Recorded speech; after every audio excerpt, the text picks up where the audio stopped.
Welcome to my online classes. हम MSc final year के लिए थ्योरी ऑफ रिलेटिविटी पढ़ रहे थे। इसमें हमने पार्ट नंबर 31 तक कंप्लीट आउट कर लिया था। आज हमारा पार्ट नंबर 32 रहेगा। अब हमारी यूनिट जो है वो 5th रहेगी, ठीक है। और सभी यूनिवर्सिटी जिनके सिलेबस में थ्योरी ऑफ रिलेटिविटी है तो आप इस वीडियो को कंप्लीट विजिट कर सकते हैं। तो काफी दिन से डिमांड आ रही थी कि मैम कॉस्मोलॉजी करवा दो, तो हम लोगों ने डिसाइड किया है कि यूनिट 5th जो है कॉस्मोलॉजी वाली, तो वो हम पहले इसको कवर करेंगे, बाद में उसके हम यूनिट 4th हमारी बाकी है और यूनिट 3rd का एक टॉपिक बाकी है आपका स्वेजर चाइल्ड इंटरनल सॉल्यूशन। वो चाहो तो आप खुद भी कर सकते हो, अगर आपको एक्सटर्नल आता है तो आप इंटरनल इजिली कर। कॉस्मोलॉजी स्टार्ट करते हैं पार्ट नंबर 32 और फर्स्ट वीडियो रहेगी आपकी यूनिट नंबर 5th की। तो सबसे पहले क्या होता है, इसमें कुछ ऑपरेटर्स का यूज होगा। जो अपन यूनिट 5th का जो चैप्टर 4 है उसमें कुछ ऑपरेटर हमेशा यूज होते हुए आए हैं। जितने भी हम आगे टॉपिक कवर आउट करेंगे तो उन सभी टॉपिक्स में क्या होगा कि कुछ ना कुछ ऐसे फैक्टर यूज होंगे, कुछ ना कुछ ऐसे ऑपरेटर्स आएंगे जिनकी वैल्यू हम बार बार पुट करेंगे। तो हम बार बार उस चीज को वहां लेकर के कंफ्यूज ना हो, इसके लिए आपके लिए एक पर्टिकुलर वीडियो बना रही हूँ मैं, जिसमें आप सभी को जो जितने भी ऑपरेटर्स यूज होंगे अपने यूनिट 5th के अंदर चैप्टर 4 में, वो सारे के सारे नोट डाउन करवा रहे हैं। आप साथ में सभी लोग प्रॉपर तरीके से अब इसके नोट्स बना लेना। सीरियस हो जाओ अपने एग्जाम को लेकर, आपको 100 आउट ऑफ 100 नंबर बिल्कुल लेके आने हैं थ्योरी ऑफ रिलेटिविटी में। तो सबसे पहले आप लोग सम इम्पॉर्टेंट ट्रांसफॉर्मेशन या ऑपरेटर्स जो भी आप लिखना चाहो वो लिख सकते हो। तो सबसे पहले आपका जो चैप्टर 4 है, चैप्टर 4 के कुछ एक टॉपिक जो है वो यूनिट नंबर 5th में काउंट होते हैं कॉस्मोलॉजी के साथ में, तो उसको हम पहले कवर आउट कर लेंगे। फिर हमारी जब ये चैप्टर 4 कंप्लीट हो जाएगा तो चैप्टर 5th के कवर कर लेंगे। तो सबसे पहले आप लोग लिखना सम इम्पॉर्टेंट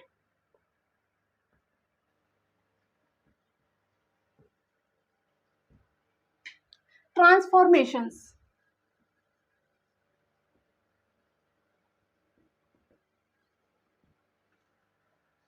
ये आपको डायरेक्टली एग्जाम में नहीं आएगा, नहीं तो आप सोचो ये कोई टॉपिक है।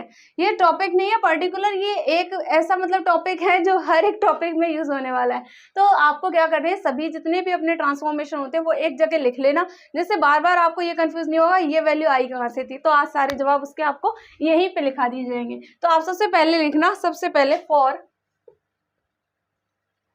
Differential operators.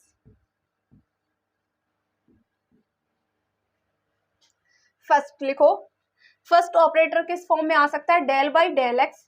अगर कहीं पे भी डेल बाई डेल एक्स आएगा तो उसकी फॉर्म क्या पुट करनी है वो लिखना है यहाँ पर। तो वो पुट करेंगे alpha del by del x dash minus v upon c square del by delta t dash. Second, del by del y is equals to del upon del y dash. अगर डेल बाई डेल एक्स आएगा तो क्या put करना है हमेशा transformation में ये वाली वैल्यू। अगर डेल अपॉन डेल वाई आएगा तो del upon del y dash put करना है।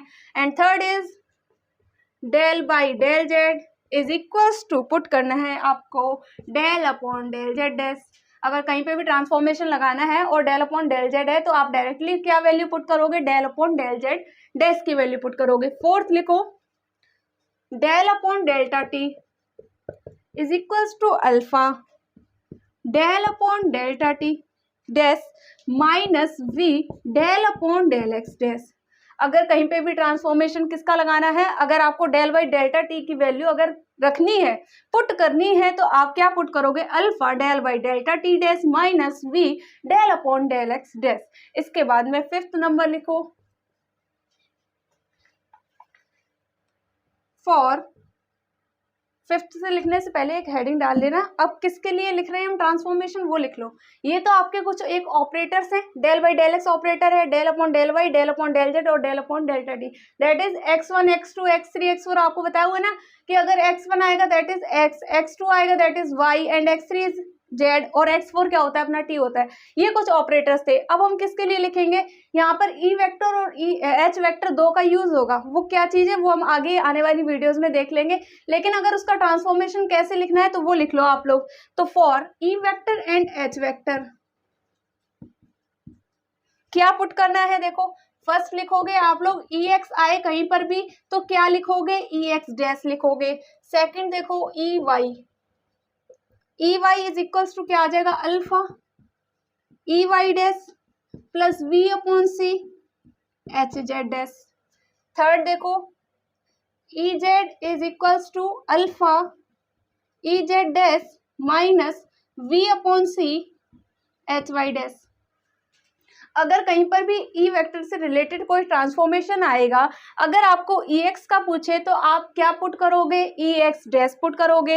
ई वाई पुट करना है तो ई वाई की जगह क्या पुट करोगे, alpha e y dash plus v upon c h z dash. ठीक है, इसके बाद में अगर कहीं पर भी ई जेड आता है तो वहां पे पुट करना है alpha e z dash minus v upon c h y dash, ये आपको पुट करना है। ठीक है, ये किसके हो गए, आपके ई वेक्टर के। अब हम किसके लिखेंगे, एच वेक्टर के। तो एच वेक्टर के देखो क्या क्या होंगे, 4 नंबर डाले ना, एच एक्स कहीं पर भी आए तो एच एक्स डैश पुट करना है। इसके बाद में 5th नंबर लिख लो, एच वाई आए तो क्या पुट करेंगे, तो हम पुट करेंगे alpha h y dash minus v upon c e z dash. 6th number h z, तो alpha h z dash plus v upon c e y dash. अब देखो एच वेक्टर से रिलेटेड कौन कौन से ट्रांसफॉर्मेशन यूज करने हैं। अगर आपको कहीं पर भी एच एक्स मिलता है, अगर आपको एच एक्स पूछेगा तो ट्रांसफॉर्मेशन क्या लगाना है, एच एक्स की जगह हमेशा एच एक्स डैश में। ये ट्रांसफॉर्मेशन पता है ना, कुछ याद आ रहा होगा आपको, 2 फ्रेम ऑफ रेफरेंस लेते थे, एस और एस डैश। ठीक है, तो आपको एच एक्स एच वाई और एच जेड देख के तो ये पता लग रहा है ये फ्रेम एस के हैं, और जहाँ पे डैश लगा हुआ है इसका मतलब ये कौन से फ्रेम की बात हो रही है, एस डैश फ्रेम की बात हो रही है। तो तभी तो ट्रांसफॉर्मेशन होता है ना कि एस फ्रेम से लेकर के एस डैश फ्रेम में, या फिर एस डबल डैश से एस डैश फ्रेम में, या फिर एस डैश से एस में। तो इसी तरीके से ट्रांसफॉर्मेशन क्या होते हैं, हमेशा डिफाइन होते हैं। जो हम पहले की जो स्टार्टिंग की जो वीडियो थी ना यूनिट फर्स्ट और सेकंड में, उसका बहुत सारे हम देख चुके हैं उसको कि फ्रेम एस कौन सा होता है और फ्रेम एस डैश कौन सा होता है, तो यहाँ पर उसका जिक्र नहीं करेंगे। तो एच एक्स की वैल्यू ये पुट करनी है, एच वाई की ये, और एच जेड की ये हो गए आपके एच वेक्टर से रिलेटेड। अब देखो इसके बाद में लिखना है आपको डी एलम्बर्ट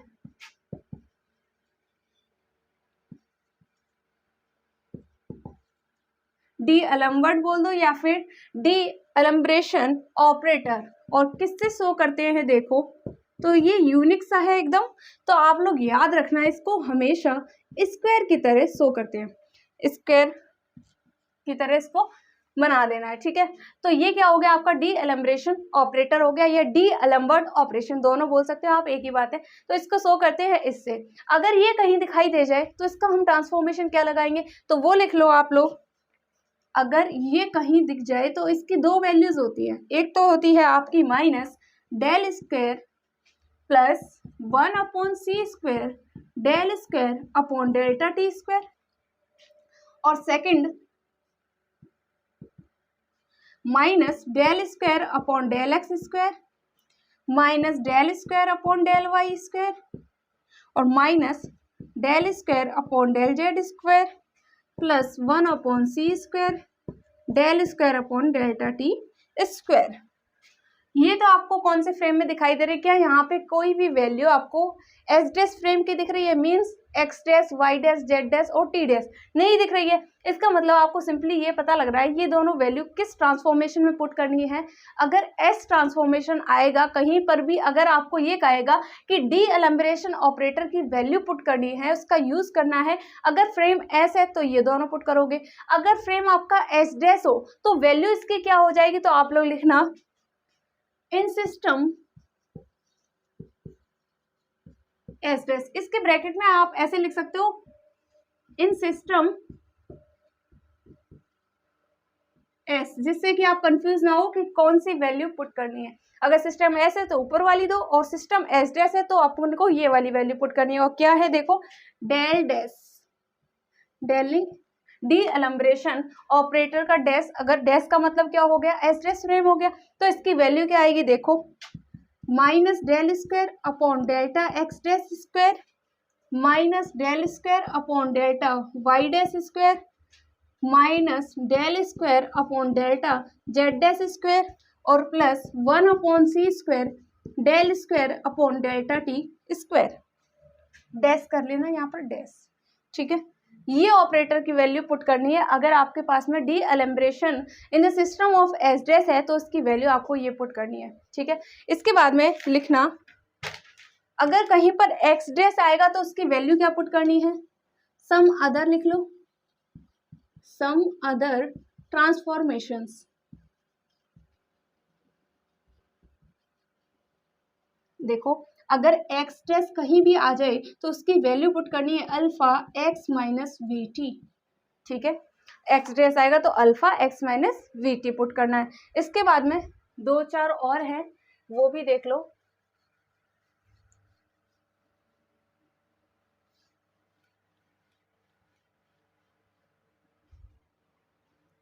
अगर y डैश आए तो इसका क्या होगा, ट्रांसफॉर्मेशन y होगा, ठीक है। इसके बाद में z डैश आए तो क्या होगा, ट्रांसफॉर्मेशन z होगा। और t डैश आ जाए तो क्या होगा, alpha t minus v x upon c square होगा, ठीक है। ये किसके लिए हो गए, फ्रेम एस डैश के लिए हो गए। तो आप लिख सकते हो some other transformation in system s dash, in system s dash. अगर एस डैश फ्रेम है तो आपके लिए ट्रांसफॉर्मेशन हमेशा डैश वाली फॉर्म में होते हैं। इसका मतलब x dash, y dash, z dash और टी डैश, 4 हो गए ना ट्रांसफॉर्मेशन फ्रेम ऑफ रेफरेंस में। अब देखो अगर यही पोजीशन अगर किस में हो, सिस्टम एस में हो, सिस्टम एस का मतलब क्या हो गया, आपकी बार कौन से आएंगे, एक्स आएगा, वाई आएगा, जेड आएगा, टी आएगा। तो एक्स वाई जेड और टी की जगह हमें क्या वैल्यू पुट करनी है, तो वो 4 और है, वो भी लिख लो।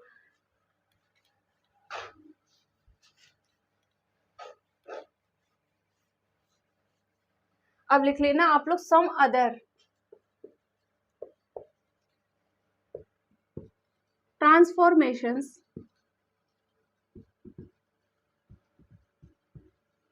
इन सिस्टम एस। अगर सिस्टम एस की बात करें तो सम अदर ट्रांसफॉर्मेशन सबसे पहले एक्स, फिर वाई, फिर जेड और फिर टी, इनकी वैल्यू क्या क्या पुट करनी है। देखो सबसे पहले एक्स की वैल्यू पुट करोगे आप लोग alpha x dash plus v t dash. Y dash की जगह वाई पुट करना है, वाई की जगह वाई डैश बोल लो या वाई डैश की जगह वाई बोल लो, दोनों वैल्यू हमेशा सेम रहती है, ठीक है। तो जेड की जगह जेड डैश और टी की जगह क्या पुट करोगे, तो alpha t dash minus v x dash upon c square, ये पुट करना है।